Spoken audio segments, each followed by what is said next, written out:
नमस्कार बच्चों, अगर आप IIT JEE नीट या ऐसे ही किसी 10+2 लेवल के एग्ज़ाम की तैयारी कर रहे हैं तो हम इस चैनल पे आपको एकदम बेसिक लेवल से JEE एडवांस लेवल तक सारे तरीके के क्वेश्चन, सारे तरीके के सिलेबस कवर करेंगे। तो आप बने रहिए मेरे साथ। मेरा नाम है अर्नब और चैनल है यू लर्न केमिस्ट्री। आपको अच्छा लगे तो सब्सक्राइब ज़रूर करना और बेल आइकन प्रेस करना ताकि नोटिफिकेशन आता रहे जब भी मैं वीडियो अपलोड करूं।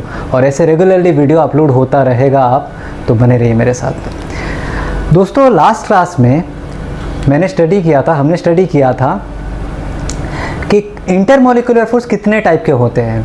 तो वहाँ पे हमने बताया था कि 4 टाइप के होते हैं, जिनमें 3 टाइप को स्टडी कर लिया है। अभी चौथा टाइप करेंगे जिसका नाम बस बता दिया था मैंने, लंदन फोर्स।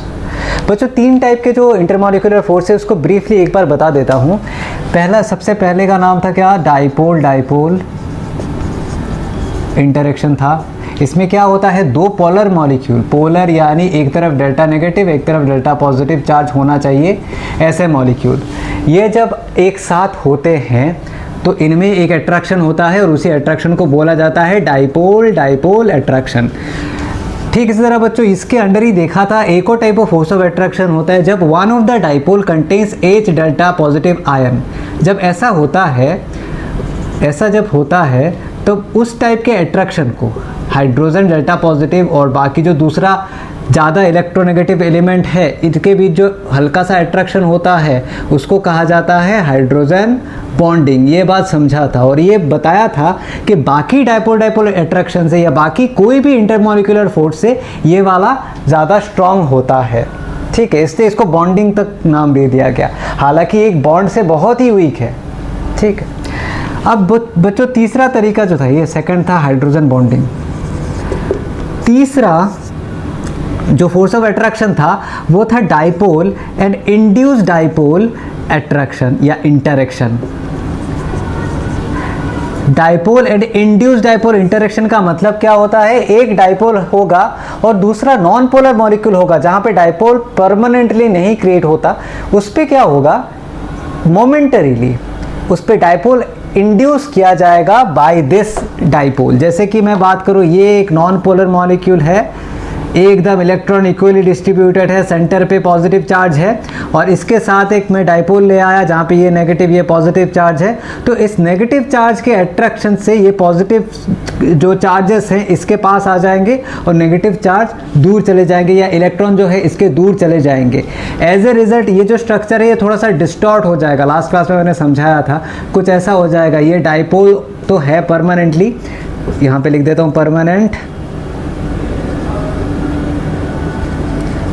डाइपोल था और यहाँ पे क्या हो गया, एक तरह से इंड्यूस हो गया डाइपोल। यहाँ पे डाइपोल इंड्यूस हो गया।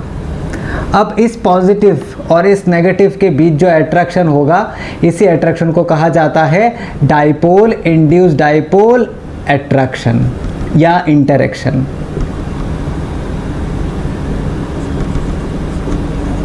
ये आपने समझ लिया था, इसलिए अभी जल्दी से बता दिया मैंने। अब चौथा टाइप जो है इस पे थोड़ा सा ध्यान देंगे, उसके बाद आके इन सब चीज़ों से इन्वॉल्व कुछ क्वेश्चन, एटलीस्ट एक क्वेश्चन इस वीडियो में करेंगे। बच्चों, जो 4th type of intermolecular force होता है उसको कहा जाता है लंदन फोर्स। मैंने पहले बताया था लंदन फोर्स कहा जाता है। इसका दूसरा नाम है instantaneous dipole, induced dipole, instantaneous dipole and induced dipole attraction. तो ये होता क्या है बच्चों, देखो इलेक्ट्रॉन जो है, जैसे कि मैं एक न्यूट्रल मॉलिक्यूल की बात करूं, नॉन पोलर मॉलिक्यूल की बात करूं, मैं बात करता हूं O2 की। O2 में आपको बॉन्ड के बारे में पता होगा कि यहाँ 2 पेयर ऑफ इलेक्ट्रॉन्स होते हैं जो बॉन्ड में इन्वॉल्व नहीं होते, इनको कहा जाता है लोन पेयर। इनको क्या कहा जाता है दोस्तों, लोन पेयर। आगे पढ़ेंगे इसको। दूसरा ऑक्सीजन एटम जो होता है उसमें भी 2 ऐसे पेयर ऑफ इलेक्ट्रॉन्स होते हैं जो बॉन्ड में इन्वॉल्व नहीं होते। आप लुईस डॉट स्ट्रक्चर रेफर करो। और यहाँ पे एक इलेक्ट्रॉन होता है, इसके पास भी एक इलेक्ट्रॉन होता है जो शेयर हो जाते हैं और क्या होते हैं, बॉन्ड फॉर्म करते हैं। तो यहाँ पे टोटल कितने इलेक्ट्रॉन दिख रहे हैं, 4 4 8 और 4 12 इलेक्ट्रॉन दिख रहे हैं। प्रैक्टिकली होता क्या है, जैसे यहाँ पे सजाया गया है या ल्यूइस डॉट स्ट्रक्चर में सजाया जाता है ये 12 इलेक्ट्रॉन्स, प्रैक्टिकली ऐसे नहीं होता। यहाँ पे कभी कभी एक सिचुएशन ऐसा क्रिएट हो सकता है जहाँ पे इधर इलेक्ट्रॉन ज़्यादा हो और कितने आ गए, 6 7 आ गए, इधर 8 आ गए मान लो, और इधर क्या होगा, इधर ऐसे 4 होगा, ठीक है।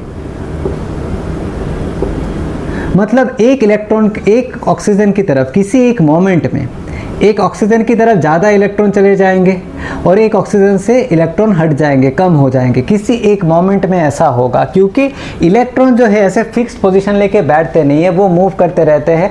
And the position of the electron can not be determined, ये स्ट्रक्चर ऑफ एटम चैप्टर में हाइजेनबर्ग अनसर्टेनिटी प्रिंसिपल का एक कंक्लूजन है, ठीक है। तो इस वजह से हम ऐसा मान सकते हैं, ऐसा कोई ना कोई एक ऐसा सिचुएशन आएगा जहाँ पर एक ऑक्सीजन की तरफ ज़्यादा इलेक्ट्रॉन चले जाएंगे, एक ऑक्सीजन से दूर चले जाएंगे इलेक्ट्रॉन, कम होगा इलेक्ट्रॉन। तो होगा क्या, यहाँ पे एक मोमेंट के लिए ही सही, एक इंस्टेंट के लिए ही सही, इस पे डेल्टा नेगेटिव चार्ज आएगा, क्योंकि ज़्यादा इलेक्ट्रॉन उस मोमेंट में इस इलेक्ट्रॉन ऑक्सीजन के चारों तरफ है। और दूसरे से जिससे दूर चले जाएंगे इलेक्ट्रॉन एक मोमेंट के लिए, वहाँ पे क्या क्रिएट हो जाएगा, डेल्टा पॉजिटिव।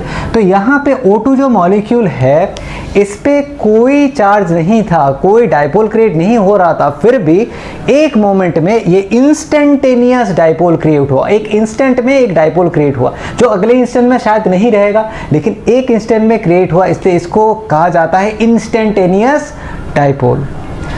अब ये इंस्टेंटेनियस डाइपोल करेगा क्या, बाकी जो ऑक्सीजन मॉलिक्यूल है उनको इन्फ्लुएंस करेगा। बाकी ऑक्सीजन मॉलिक्यूल भी न्यूट्रल हैं, कोई डाइपोल नहीं है, नॉन पोलर हैं, तो होगा कि ये जो डेल्टा पॉजिटिव है यहाँ पे क्या करेगा, इलेक्ट्रॉन्स को इसकी तरफ खींच देगा। तो यहाँ से इस ऑक्सीजन से ज़्यादा इलेक्ट्रॉन इस ऑक्सीजन के पास होगा, क्योंकि इसके ठीक पास में, इसके ठीक बाजू में क्या है, एक डेल्टा पॉजिटिव चार्ज है। तो यहाँ पे इसके एक इंस्टेंट में डाइपोल बनने के वजह से दूसरे में क्या हो रहा है, डाइपोल इंड्यूस हो रहा है, जो पहले समझाया था मैंने वैसे डाइपोल इंड्यूस हो रहा है। तो ये है इंस्टेंटेनियस डाइपोल, और इसके वजह से क्या हो रहा है, दूसरे मॉलिक्यूल में डाइपोल इंड्यूस हो रहा है। अब इन दोनों के बीच अट्रैक्शन होगा कि नहीं होगा, बिल्कुल होगा, बाकियों में जैसे हो रहा था इसमें भी होगा, डेल्टा पॉजिटिव और डेल्टा नेगेटिव के बीच ये अट्रैक्शन शो करेगा। अब इस अट्रैक्शन को क्या कहा जाएगा, instantaneous dipole, induced dipole interaction, या फिर लंदन फोर्स, क्योंकि लंदन नाम के एक साइंटिस्ट ने इस फोर्स की इजाद की थी। तो बच्चों यहाँ पे 4 में से 3 ऐसे फोर्स हैं जिनको कहा जाता है वैन डर वाल फोर्स, क्योंकि वैन डर वाल नाम के साइंटिस्ट ने इन फोर्स के बारे में डिस्कस किया था सबसे पहले, इन फोर्स एग्जिस्ट करते हैं ये सबसे पहले बताया था। तो वो 3 कौन से हैं, हाइड्रोजन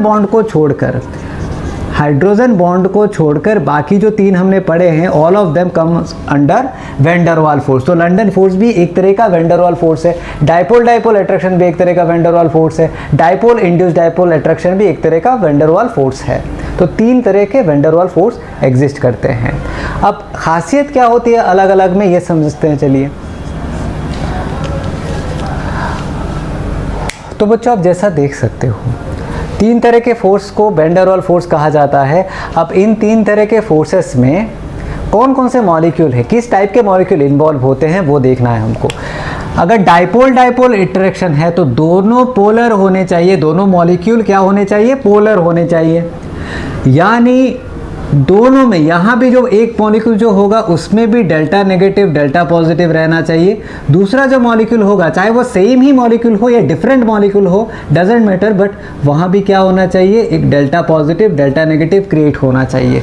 तो आपको अगर एग्जाम्पल पूछा जाए तो आप क्या बोलोगे कि एक तरफ एक ज़्यादा इलेक्ट्रोनेगेटिव एलिमेंट होना चाहिए, जैसे कि मैंने बोल दिया F, और दूसरी तरफ इससे काफ़ी कम इलेक्ट्रोनेगेटिविटी वाला कोई मॉलिक्यूल है, कोई एटम होना चाहिए, जैसे कि कार्बन। तो यहाँ पे क्या होगा, ये डाइपोल क्रिएट होगा, ऐसे इलेक्ट्रोनेगेटिव है ना, तो नेगेटिव चार्ज कैरी करेगा, डेल्टा नेगेटिव चार्ज। दूसरी तरफ अगर हम बात करें तो मान लीजिए यहाँ पे CH3 ही है और इसके साथ NH2 इन्वॉल्व है। तो यहाँ पे डेल्टा नेगेटिव चार्ज होगा, यहाँ पे डेल्टा पॉजिटिव, क्योंकि nitrogen is the third most electronegative element. ऐसे याद करते हैं बच्चों, FON है ना, इनको फ़ोन से याद करते हैं। फ़ोन जो करते हो ना, फ़ोन यूज़ करते हो, वो फ़ोन से याद करते हैं इलेक्ट्रोनेगेटिविटी का ऑर्डर। तो यहाँ पे अट्रैक्शन होगा डाइपोल डाइपोल अट्रैक्शन। ठीक है बच्चों, ये समझ चुके हैं। तो आपको ध्यान क्या रखना है, अगर डाइपोल डाइपोल इंटरेक्शन होना है तो दोनों मॉलिक्यूल को पोलर होना पड़ेगा। सेकंड, डाइपोल इंड्यूस डाइपोल में क्या होता है बच्चों, डाइपोल इसमें एक डाइपोल होगा, दूसरा डाइपोल नहीं होगा, नॉन पोलर होगा। जैसे कि मैं इसी की बात करता हूँ, CH3F के साथ आप ले आओ H2, CH3F एक तरफ और H2 एक तरफ। H2 क्या है, नॉन पोलर है, CH3F क्या है, पोलर है। तो ये इसमें डाइपोल इंड्यूस करेगा, पोलरिटी इंड्यूस करेगा, तो ये डाइपोल इंड्यूस डाइपोल क्रिएट होगा। तो one polar and one non polar के बीच होता है डाइपोल इंड्यूस डाइपोल अट्रैक्शन। बच्चों तीसरा लंडन फोर्स हम बताते हैं। लंडन फोर्स कैसे अराइज होता है, हमने देखा थोड़ी देर पहले कि लंडन फोर्स का मतलब क्या होता है, जहां पे दोनों के दोनों नॉन पोलर होते हैं, यानी दो नॉन पोलर मॉलिक्यूल के बीच जो फोर्स एग्जिस्ट करेगा वो क्या है, लंडन फोर्स। जैसे कि बच्चों मान लीजिए आर्गन में और नियॉन में अगर कोई अट्रैक्शन है तो वो किस टाइप का होगा, सिर्फ और सिर्फ लंडन फोर्स होगा। आर्गन और नियॉन दोनों क्या है, वो दोनों तो पोलर कभी हो ही नहीं सकते, वो क्या है, एक्चुअली वो एटम ही है। किस टाइप का एटम, नोबल गैस है। आगे देखते हैं मॉलिक्यूल्स में, देखते हैं इस बार। अगर हम बात करें H2 की और N2 की, इन दोनों के बीच जो अट्रैक्शन होगा बच्चों, ये क्या होगा, लंडन फोर्स का होगा, क्योंकि ना N2 पोलर है ना H2 पोलर है। कभी कोई होमो एटमिक मॉलिक्यूल, यानी एक ऐसा मॉलिक्यूल जिसके दोनों एटम वही एक ही है, सेम है, उसको कहा जाता है होमो एटमिक मॉलिक्यूल। और होमो एटमिक मॉलिक्यूल कभी भी पोलर नहीं होता। तो कौन पोलर होता है, कौन पोलर नहीं होता, ये हम डिटेल में समझेंगे। केमिकल बॉन्डिंग में एक चैप्टर है जिसके वीडियोस आगे आते रहेंगे। बच्चों अगर आपको 3 कंडीशन दिया जाए और आपको बोलना है किसमें किस टाइप का फोर्स ऑफ अट्रैक्शन होगा, किसमें किस टाइप का इंटरमॉलिक्यूलर फोर्स ऑफ अट्रैक्शन होगा। यहाँ पे मैंने लिया CH3OH, जिसको क्या कहा जाता है बच्चों, मिथानॉल, एक टाइप का अल्कोहल है, ये लिया। बहुत सारे CH3OH है, ये CH3OH का सैंपल है, तो बहुत सारे CH3OH मॉलिक्यूल उधर होंगे। ये सैंपल लिया मैंने F2 का, बहुत सारे, या F2 छोड़ो, ब्रोमीन का, Br2 लिया मैंने, ब्रोमीन का एग्जाम्पल, बहुत सारे ब्रोमीन है इसमें। इस टेस्ट ट्यूब में, ये इस कंटेनर पे मैंने लिया एमोनिया का, लेते हैं एमोनिया का, बहुत सारा एमोनिया प्रेजेंट है वहाँ पर। तो आपको बताना है बच्चों इन तीनों में किस में किस टाइप का अट्रैक्शन हो रहा है, किस में किस टाइप का वैन डेर वाल फोर्स लग रहा है, या किस में किस टाइप का इंटरमॉलिक्यूलर फोर्स लग रहा है। तो आई होप आपने गैस कर लिया होगा, बता दिया होगा। तो हम देखते हैं एक्चुअली क्या हो रहा है। यहाँ पर CH3OH दे रखा है, तो यहाँ पे पोलरिटी है कि नहीं, बिल्कुल है। O ज़्यादा इलेक्ट्रोनेगेटिव एलिमेंट है तो डेल्टा नेगेटिव, H कम इलेक्ट्रोनेगेटिव एलिमेंट है तो इसमें डेल्टा पॉजिटिव क्रिएट होगा। ठीक इसी तरह दूसरा जो CH3OH मॉलिक्यूल है उसमें भी सेम क्रिएट होगा। तो इन दोनों के बीच एक अट्रैक्शन होगा और इन दोनों के बीच एक अट्रैक्शन होगा। अब ये किस टाइप का अट्रैक्शन है, एक पोलर के बीच अट्रैक्शन है, तो डाइपोल डाइपोल होना चाहिए, बट हाइड्रोजन इन्वॉल्व है ना, तो ये क्या बन गया, एक हाइड्रोजन बॉन्ड, हाइड्रोजन बॉन्डिंग दिखाई दे रहा है। ब्रोमीन क्या होता है बच्चों, ब्रोमीन नॉन पोलर मॉलिक्यूल होता है। एक नॉन पोलर मॉलिक्यूल दूसरे नॉन पोलर मॉलिक्यूल से कौन से फोर्स से अट्रैक्ट होगा, सिर्फ और सिर्फ लंडन फोर्स। थोड़ी देर पहले हमने पढ़ा था। तो इन दोनों के बीच क्या होगा, लंडन फोर्स, सिर्फ और सिर्फ।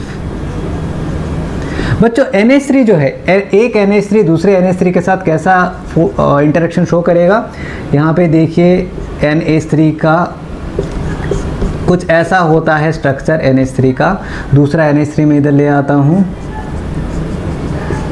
अब यहाँ पे N डेल्टा नेगेटिव है, ये डेल्टा पॉजिटिव है, यहाँ पे ये वाला एन डेल्टा नेगेटिव है, ये वाला H सारे के सारे डेल्टा पॉजिटिव हैं। तो इस H में और इस नाइट्रोजन में कोई अट्रैक्शन होगा कि नहीं होगा? बिल्कुल अट्रैक्शन होगा। किस टाइप का अट्रैक्शन? जी हाँ, हाइड्रोजन बॉन्डिंग, क्योंकि हाइड्रोजन इन्वॉल्व हो रहा है। बच्चों ऐसे आपको पहचानने पड़ते हैं किसमें किस टाइप का बॉन्ड इन्वॉल्व हो रहा है। अब किसमें किस टाइप का बॉन्ड इन्वॉल्व हो रहा है अगर आप एकदम बेझिझक इसको समझ पाओ, एकदम देखते ही आप बता पाओ, तो इसके आगे नेक्स्ट कॉन्सेप्ट कराएंगे अगले वीडियो में, जहाँ पे हम बॉइलिंग पॉइंट समझेंगे। बॉइलिंग पॉइंट निकालते कैसे, बॉइलिंग पॉइंट का ऑर्डर कैसे निकालते हैं, जो पेपर में बार बार पूछा जाता है। तो अगली वीडियो में हम क्या देखेंगे कि ये वैन डर वाल फोर्स जो है किस किस फैक्टर के ऊपर डिपेंड करता है, और वैन डर वाल फोर्स को यूज़ करके या इंटरमॉलिक्यूलर फोर्स को यूज़ करके हम कैसे बॉइलिंग पॉइंट का ऑर्डर गैस कर सकते हैं।